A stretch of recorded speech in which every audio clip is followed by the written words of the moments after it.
Have you ever wondered how one small promise can change a person's entire life forever? Stay with me until the end of this story, because what happens in the final moments will stay with you long after the video ends.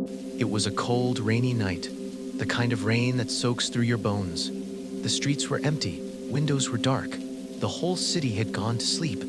But on the corner of a quiet road, one small boy was still awake. He couldn't have been older than 10.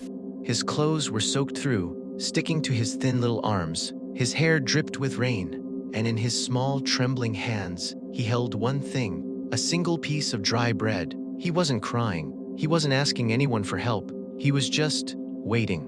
That morning, his father had knelt down, smiled at him, and said the words that would echo in that boy's mind for the rest of his life. "Son, I'll be back by evening, and we'll have dinner together, I promise." So the boy waited. 9 o'clock came, then 10, then 11. Every time headlights swept across the road, his eyes would light up with hope.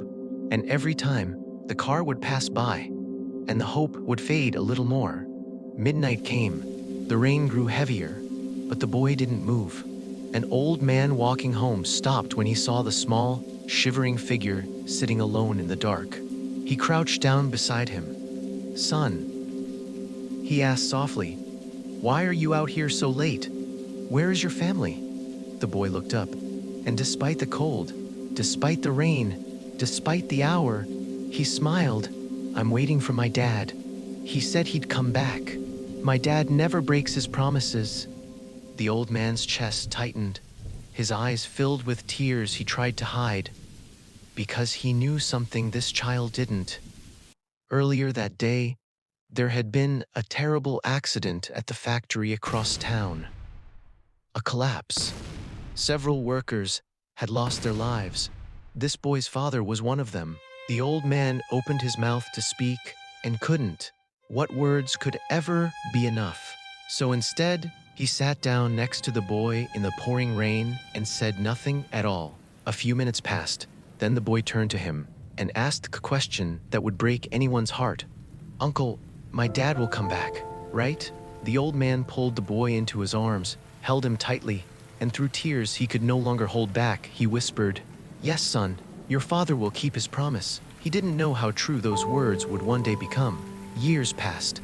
That small, soaked boy who once waited in the rain grew into a young man who refused to quit.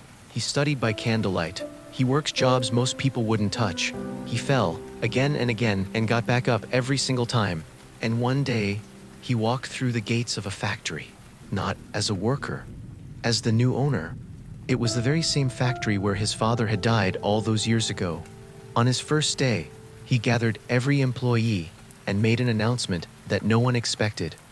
"From this day forward, if any worker here loses their life on the job, this company will take full responsibility for their family. Their children will receive an education. Their families will never be left alone." Whispers spread through the room. Someone finally asked him, "Why? Why would you make a promise this costly?" He looked up at the sky, rain-gray clouds rolling past, and his eyes filled with tears. "Because," he said quietly, "I was once the little boy who waited for his father in the rain. Some promises are never spoken again after the person who made them is gone. But they don't disappear. They live on in the choices we make, in the people we choose to become, in the love we pass forward to someone else. So remember this. Success was never about how much money you make. It's about how many lives you make better." If this story touched something in you, share it with someone who needs to hear it today. And if your parents are still here with you right now, don't wait. Call them, hug them, tell them you love them, because some promises never truly end. They live forever, quietly, in the hearts of the people we love.